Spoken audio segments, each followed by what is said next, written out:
Bismillahirrahmanirrahim. Assalamualaikum warahmatullahi wabarakatuh. Perkenalkan, nama saya Nuraida dengan nomor NIM 1802010139 dari kelas PAI 4D, Program Studi Pendidikan Agama Islam Negeri YAIN Palopo. Di sini saya akan menjelaskan dua materi. Yang pertama, menunjukkan contoh perilaku empati terhadap sesama sebagai implementasi dari surah An-Nisa ayat ke-8. Nah, ayat pada surah An-Nisa menjelaskan apabila ada kerabat, anak yatim, dan orang miskin yang ikut menyaksikan pembagian warisan, maka mereka diberi bagian sekedarnya atau tali kasih, sebagai tali kasih. Di sini dapat kita lihat contoh berempati terhadap sesama sebagai implementasi dari surah An-Nisa. Yang pertama, memberikan sedekah terhadap rakyat miskin atau anak yatim. Yang kedua, berkata dengan baik. Dan yang ketiga, saling menghargai sesama umat manusia. Jadi kita harus mengucapkan kata-kata yang baik kepada anak yatim dan orang miskin.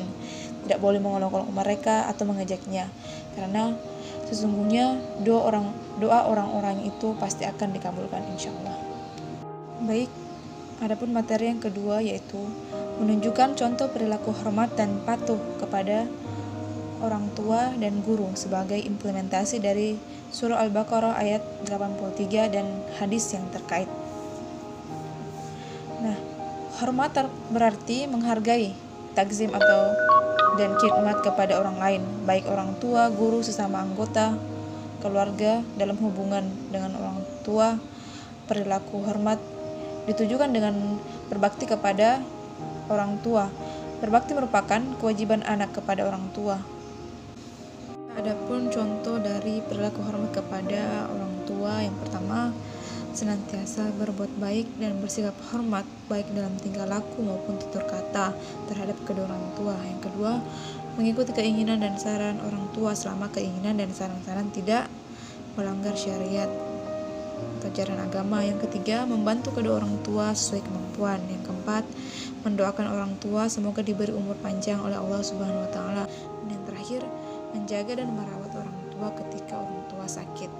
Dan adapun terjemahan hadisnya, saya mendengar Abdullah bin Amr radhiyallahu anhu, ada seorang laki-laki telah datang kepada Nabi Muhammad SAW untuk minta izin berjihad. Maka Nabi Muhammad SAW berkata kepada seorang laki-laki tersebut, apakah kedua orang tuamu masih hidup? Maka seorang laki-laki tersebut menjawab, ya. Nabi Muhammad SAW berkata, berjihadlah. Hadis riwayat Al-Bukhari dan Muslim. Mengenai penjelasan dari hadis tadi, menghormati orang tua sangat ditekankan dalam Islam. Hadis di atas atau dalam video ini menyatakan bahwa seseorang harus berbuat baik dan menghormati orang tua karena merupakan perbuatan yang terpuji. Pentingnya seseorang minta izin dari kedua orang tuanya yang masih hidup pada setiap keinginan dan kegiatannya, seperti melakukan jihad, sebab ridho terletak pada ridho orang tua dan murka Allah terletak pada kemurkaan orang tua. Hormat dan patuh kepada orang tua harus kita laksanakan baik selama beliau masih hidup maupun setelah meninggal. Nah, selanjutnya materi kedua, bagian dari menunjukkan perilaku hormat dan patuh kepada guru. Di sini saya terlebih dahulu menjelaskan arti dari seorang guru. Guru adalah orang tua kedua, yaitu orang yang mendidik murid-muridnya untuk menjadi lebih baik, sebagaimana yang Allah ridhoi. Wajib hukumnya kita mematuhi kedua orang tua, maka wajib pula kita juga mematuhi perintah para guru selama perintah tersebut tidak bertentangan dengan syariat Islam. Nah, adapun di antara akhlak kepada guru, yang pertama, kita harus memuliakan guru, tidak menghina atau mencaci maki guru. Kemudian yang kedua, kita mendatangi tempat belajar dengan ikhlas dan penuh semangat. Yang ketiga, kita datang ke tempat belajar dengan penampilan yang rapi atau dengan yang bersih. Kemudian yang terakhir, diam memperhatikan ketika guru sedang menjelaskan. Jadi ketika guru sedang menjelaskan, di situ bentuk bagaimana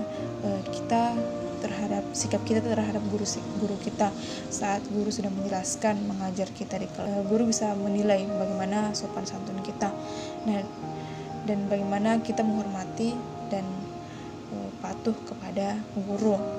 Nah, adapun contoh lain dari bagaimana cara kita atau perilaku kita hormat dan patuh kepada guru, yaitu misalnya bagaimana kita kewajiban kita di rumah kepada kedua orang tua. Kita wajib patuh terhadap orang tua, hormat terhadap orang tua. Maka di sekolah kita pun seperti itu, kita wajib patuh dan hormat kepada guru.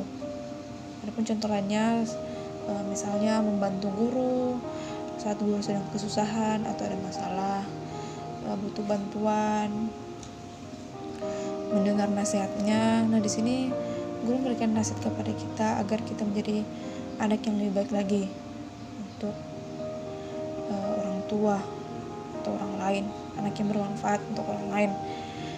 Kemudian tidak melawan kepada guru.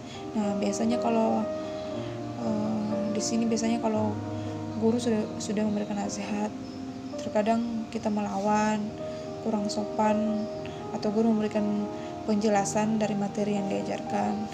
Kita biasa kadang ada anak yang menekan gurunya, sehingga gurunya merasa tidak nyaman dengan situasi dalam kelas.